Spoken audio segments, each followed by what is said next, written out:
दोस्तों ये 2005 की बात है। मेरे एक फ्रेंड के डैडी ने एक प्रॉपर्टी सेल की थी जिससे उनको कुछ 4-5 लाख रुपए का अमाउंट मिला था। अब वो सोच ही रहे थे कि उसे कौन सी दूसरी प्रॉपर्टी में इन्वेस्ट करना है। तभी उनको कहीं से स्टॉक मार्केट के बारे में पता चलता है, क्योंकि उस टाइम पे भी एक बुल मार्केट चल रहा था जैसा अभी चल रहा है।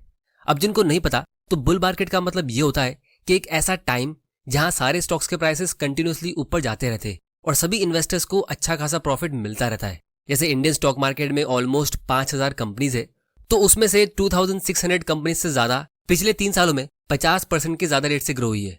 तो चाहे वो कोई इंटेलिजेंट इन्वेस्टर हो या कोई न्यू इन्वेस्टर जिसको स्टॉक मार्केट की ABCD भी पता नहीं हो, बुल मार्केट में सबको प्रॉफिट मिलता है और सबको यही लगता है कि वो फ्यूचर वॉरेन बफेट है। और अभी 2024 स्टार्ट हुआ है, सेंसेक्स 72,000 पॉइंट्स पे अपने ऑल टाइम हाई पे और निफ्टी भी बिल्कुल अपने पीक पे।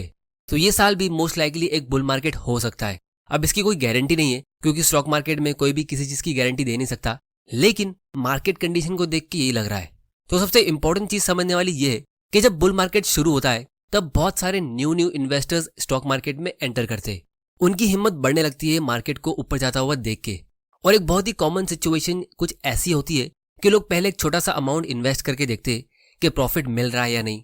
अब उस अमाउंट को इन्वेस्ट करने से पहले उनकी कोई लॉजिक होती होगी, और फिर जब उनको थोड़ा सा प्रॉफिट मिलता है बुल मार्केट की वजह से, तब वो थोड़ा और बड़ा अमाउंट इन्वेस्ट करते हैं।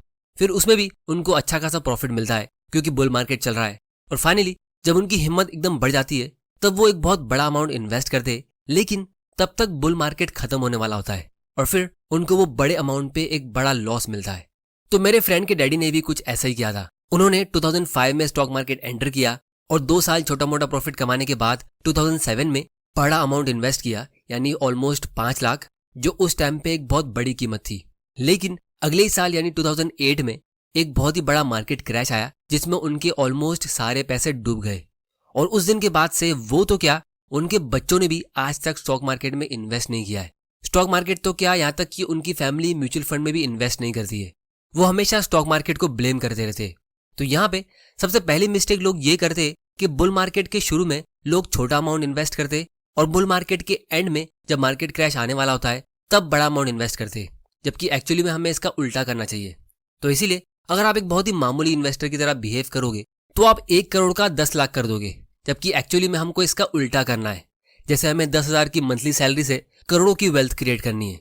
तो इसीलिए ये एक बहुत ही स्पेशल वीडियो है आप सभी के लिए इस न्यू ईयर के टाइम, क्योंकि अभी भी बहुत सारे लोग जो स्टॉक मार्केट में इन्वेस्ट करते तो उन्होंने 2020 यानी लॉकडाउन के बाद से इसमें एंटर किया है। और मेरा गोल इस चैनल के जरिए ये है कि मैं आपकी एक्चुअल वेल्थ बिल्ड करने में हेल्प करूं, जिससे आप एक फाइनेंशियल फ्रीडम वाली लाइफ जी सको। तो इसीलिए अगर आपने अभी तक इस चैनल को सब्सक्राइब नहीं किया है तो जल्दी से कर लो, क्योंकि आपके लिए ऐसे वैल्यूबल वीडियोस मैं लाता रहूंगा। तो इसीलिए ये वीडियो 3 टाइप के लोगों के लिए। सबसे पहले वो लोग जो स्टॉक मार्केट की ABCD भी नहीं जानते, तो स्टॉक मार्केट में एंटर करके कैसे उनको इस बुल मार्केट का फायदा उठाना है वो मैं बताऊंगा। फिर दूसरे ऐसे लोग जो स्टॉक मार्केट को थोड़ा बहुत जानते और ऑलरेडी इन्वेस्टिंग करते, तो वो कैसे इन्वेस्ट करे उसको हम समझेंगे। फिर तीसरे वो लोग जो ऑलरेडी स्टॉक इन्वेस्टिंग करते, तो उनको मैं कुछ high level stock investing tips दूंगा। तो वीडियो को एंड तक जरूर देखना। तो चलिए शुरू करते। तो दोस्तों, जो लोग स्टॉक मार्केट में बिल्कुल न्यू है और ऐसे टाइम पे इन्वेस्टिंग स्टार्ट करना चाहते, तो उनके लिए मेरा सिंपल सोल्यूशन ये है कि आपको अभी ही शुरुआत कर लेनी चाहिए, क्योंकि हमें नहीं पता कि ये बुल मार्केट कब तक चलता रहेगा या कब मार्केट क्रैश आएगा। हो सकता है कि हमारा स्टॉक मार्केट अगले 10 साल तक ऐसे ही ग्रो होता जाए और आप इस बढ़िया सी लाइफ टाइम अपॉर्चुनिटी को मिस कर दो, या फिर ये भी हो सकता है कि अगले साल मार्केट क्रैश आ जाए। तो इसीलिए आप किसी भी इंडेक्स फंड में या लार्ज कैप म्यूचुअल फंड में SIP सेट कर सकते हो, ताकि आप इस बुल मार्केट का फायदा उठा लो। अब ये SIP सेटअप कैसे करते हैं और ये एक्चुअली में होती क्या है, इसकी लिंक आपको नीचे डिस्क्रिप्शन में मिल जाएगी। हिस्टोरिकली इंडिया के स्टॉक मार्केट ने हमें 12 से 15% के रेट से लॉन्ग टर्म रिटर्न दिया है पिछले 40 सालों में। तो अगर हम ये मान के चलते कि आप बस 10,000 मंथली सैलरी अर्न करते हो और उसमें से सिर्फ 4,000 पर मंथ इन्वेस्ट करते हो और हर साल आप 10% के रेट से अपने इन्वेस्टमेंट बढ़ाओगे, तो इस हिसाब से 14% के रेट से आपके पास 40 साल में होंगे ऑलमोस्ट 1 करोड़ रुपए। लेकिन इस 1 करोड़ की वैल्यू उस टाइम पे 30 लाख के बराबर होगी, इन्फ्लेशन यानी महंगाई की वजह से।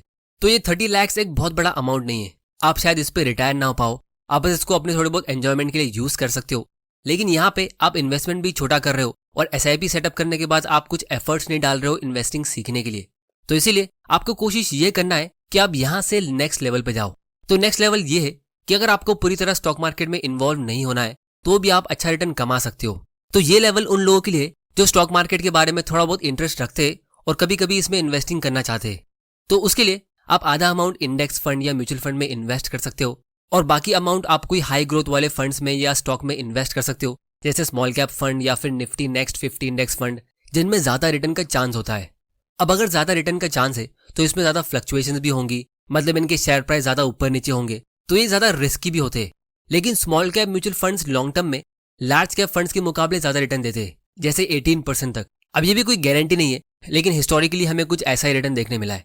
तो अगर हम अभी इसको SIP कैलकुलेटर में देखेंगे तो 18% के रेट से वही 4,000 रुपए का छोटा सा इन्वेस्टमेंट 30 साल में 10 करोड़ के ऊपर पहुंच जाते हैं।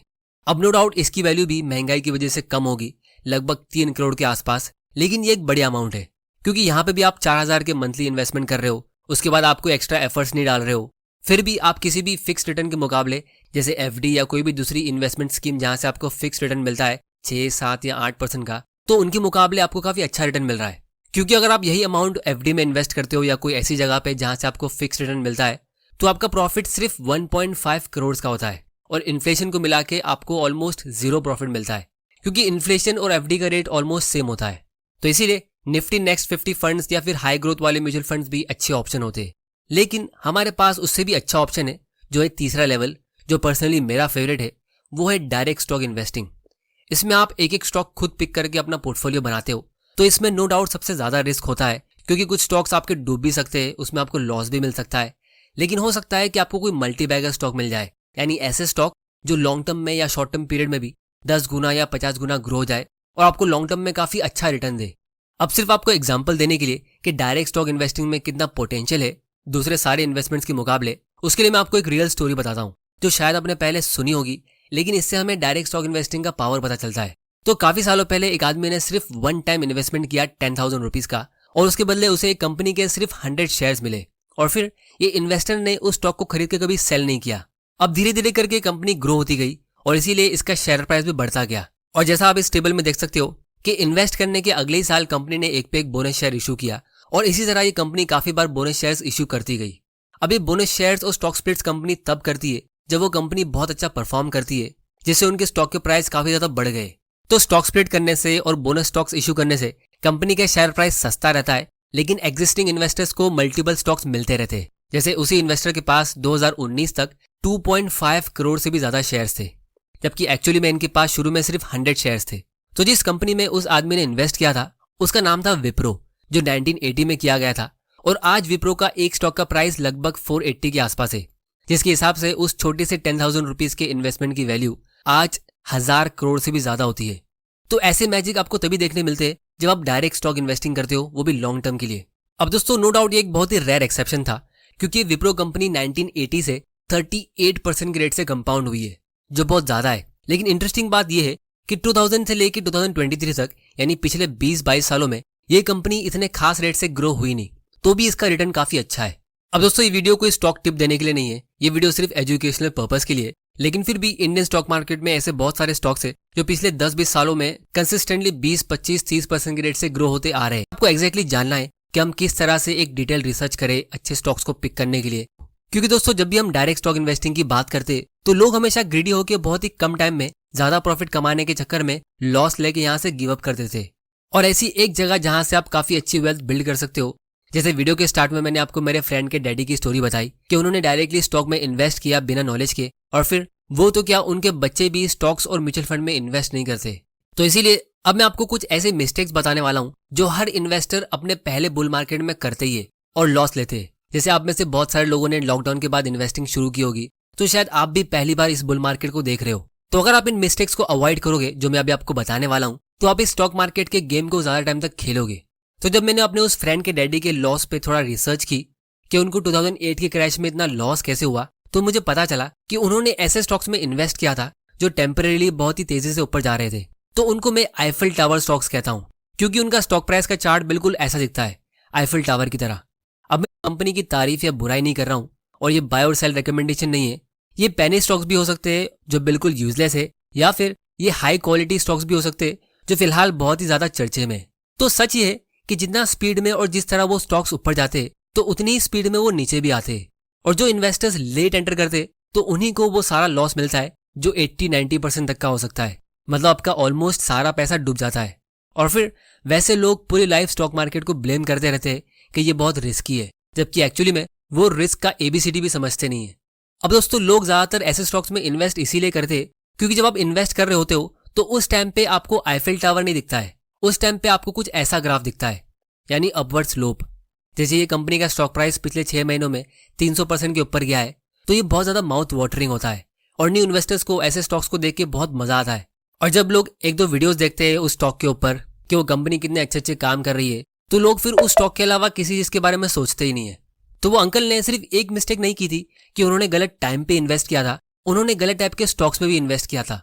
क्योंकि अगर उन्होंने कोई अच्छे क्वालिटी के स्टॉक्स में इन्वेस्ट किया होता तो उनको इतना ज्यादा लॉस नहीं मिलता। क्योंकि अगर आप हाई क्वालिटी के स्टॉक्स में इन्वेस्ट करते हो तो वैसे स्टॉक लॉन्ग टर्म में रिकवर कर लेते हैं, लेकिन फिर भी बुल मार्केट में आपको वैल्यूएशंस का काफी ध्यान रखना चाहिए। लेकिन अगर आप खराब स्टॉक्स में इन्वेस्ट करते हो और उसको हाई वैल्यूएशन पे लेते हो तो बहुत ही स्पीड में वो क्रैश होंगे और उसके बाद वो रिकवर भी नहीं होते। अगर आप उन्हें जिंदगी भर भी होल्ड करते हो तो भी वैसे स्टॉक्स का प्राइस ऊपर नहीं आएगा। तो इसीलिए ये चीज का आप लोगों को बहुत ध्यान रखना है कि सबसे ज्यादा गलतियां लोग बुल मार्केट में करते हैं, लेकिन वो उस टाइम पे उनको दिखती नहीं है। वो एक बार एक गलती करते और अपने पोर्टफोलियो में कोई खराब स्टॉक ऐड करते, फिर वापस गलती करते रहते और वैसे खराब स्टॉक्स अपने पोर्टफोलियो में ऐड करते रहते, लेकिन उस वक्त उनको मालूम पड़ता ही नहीं है। क्योंकि बुल मार्केट में सभी स्टॉक्स ऊपर जाते रहते। जैसे पिछले 3 सालों में आधे से ज्यादा स्टॉक्स 50% से ज्यादा ग्रो हुए, तो हो सकता है कि आपके पोर्टफोलियो में भी काफी सारे खराब स्टॉक्स है जो अभी सिर्फ बुल मार्केट की वजह से ग्रो हो रहे। तो इसीलिए इस प्रॉब्लम को सॉल्व करने के लिए हमें एक सिंपल सा अप्रोच फॉलो करना है कि हमें कम से कम स्टॉक में इन्वेस्ट करना है।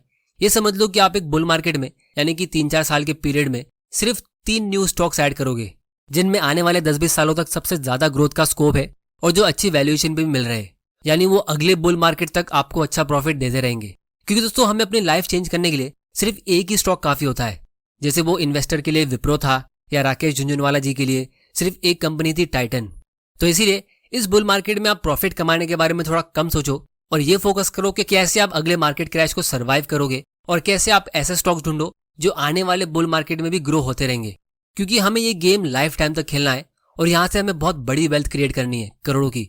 तो अगर आप ज्यादा टाइम तक इस गेम को खेलोगे तो वेल्थ अपने आप क्रिएट होगी। जैसे अगर आप क्रिकेट के गेम में नॉट आउट रहते हो तो रन तो अपने आप बनते ही है, लेकिन अगर आप आउट हो गए तो आप कोई रन स्कोर नहीं कर पाओगे। तो इसीलिए हमेशा आप अपने आप को रिमाइंड करो कि आप MS धोनी हो, ग्लेन मैक्सवेल नहीं। आपको ये गेम लाइफ टाइम तक खेलना है, सिर्फ ये वाले बुल मार्केट में नहीं। तो दोस्तों, आज की वीडियो में इतना ही। उम्मीद करता हूँ आपको इस वीडियो से कुछ ना कुछ सीखने जरूर मिला होगा।